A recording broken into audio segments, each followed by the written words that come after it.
try to make a buck. Do everything you're told and you're still out of luck. It's one of life's little mysteries. You get a little sun, you get a little rain, get a man and a woman and you get a little pain. It's one of life's little mysteries. Tell me why when I try just as hard as I can, I end up with nothing once again. Get yourself a dog, get yourself a cat, watch them chase each other around the laundromat. It's one of life's little mysteries. Do-do-do, do-do-do, do-do-do-do-do-do-do. It's one of life's little mysteries. Tell me why when I try just as hard as I can, I'll end up with nothing once again. Do all the things you should, you try to make a buck, you work your whole lifetime and you're still out of luck. It's one of life's little mysteries, little mysteries, little mysteries. Oh,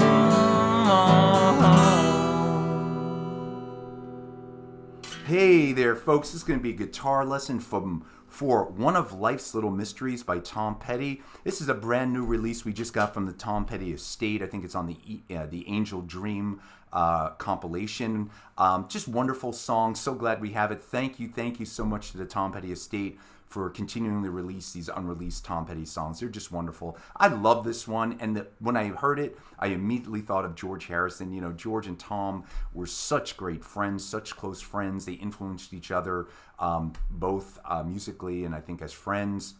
And this song, to me, really harkens back to a lot of George's chord progressions, and we're going to get to that in the lesson. So regardless, I don't know any of the inside scoop, but I hear a lot of George Harrison in this song, and I love it that Tom Petty and George were such good friends. So let's get into this. I have a guitar in standard tuning. We're not using any capo, so pretty simple there. On the record, you can hear two guitars playing. I believe it's Tom and Mike, I assume. On here, obviously, I'm playing a one guitar arrangement, but both guitars are pretty much playing the same stuff on the recording, maybe a little different voicings, but it's not that different. So I think this will get you pretty close to the recording. And as always, play this your own way, just fiddle around with this. I've simplified it a little bit, I think, just to make it a little easier, but you can complicate it all you want if you like, but it's got some great chords. So let's go into this lesson. I'm going to break the lesson into two parts. Let's start with the intro and the verses. So that's the bigger part. So we're going to start with a G major. I'm going to play that little mini bar at the 3rd fret. You could play a regular G or a full bar or however you want to voice the G, whatever you'd like. I'm going to play a G, first chord. I'm going to do little downstrokes. I normally don't talk about strumming, but here, you kind of want that little downstroke. At least one of the guitars is doing that. So I'm going to do 2 downstrokes on the G. Then the next chord is our first diminished chord, and this is where, it reeks of George Harrison, because George loved these diminished chords. And I don't think Tom was such a big fan until kind of he met up with George and Jeff Lynne and all that, and all of a sudden diminished chords started coming in, which is great. So we have the second chord. I'm not sure what it's called. I'm going to call it the 1st fret diminished chord. Pretty simple to play, just the 3 and the 1 on the 1st fret. Everything else is open, so it's going to sound like that. So we're going to start with the G, then the 1st fret diminished chord. Then we're going to go to an A minor, regular A minor. Now we're going to go to a 2nd fret diminished chord. Now this diminished chord's a little harder. You got to play with 4 fingers. You're going to play the 4 and the 2 on the 2nd fret, and the 3 and the 1 on the 3rd fret. So it's that sound. And of course, this is the iconic chord in My Sweet Lord, George's kind of signature masterpiece. So I don't think it's a coincidence that Tom used this chord. So here we have the second, we're going to call it the second fret diminished chord.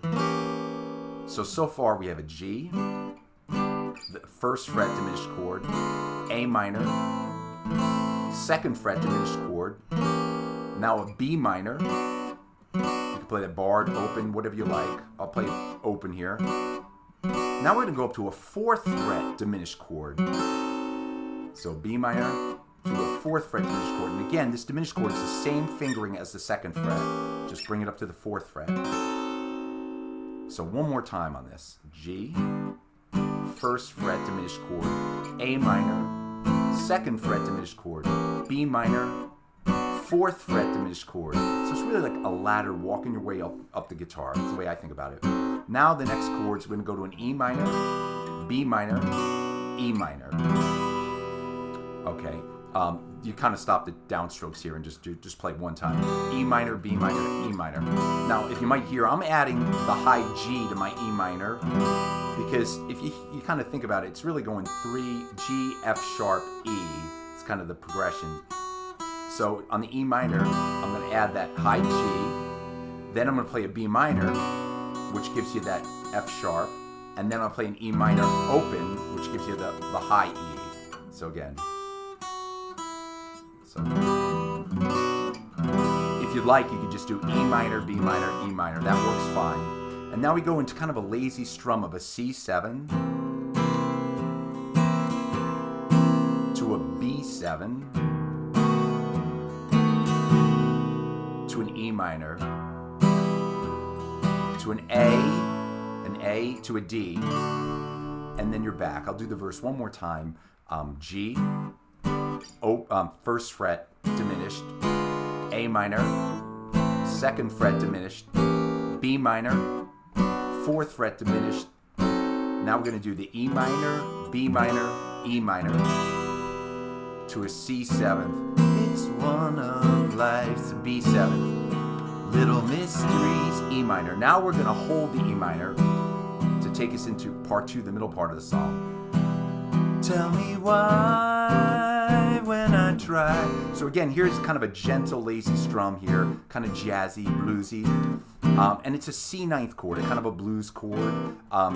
So C9, if you don't know, I guess the easiest way to think of it is if you kind of think of barring the whole 3rd fret, except on the 4th string, you're going to play the 2nd fret, and the high E is open. So that's a C9 chord, and you can kind of, and if you don't know it, you could look it up as well, but C9. So you're just going to kind of, funk that a little bit. Just as hard as I can to an E minor. I end up with nothing. A, once again, D, E minor 7th to D. So again, the middle part, again, C9. Tell me why when I try, just as hard as I can, to an E minor. I end up with A, once a D, E minor 7th, D, and then you're back to G.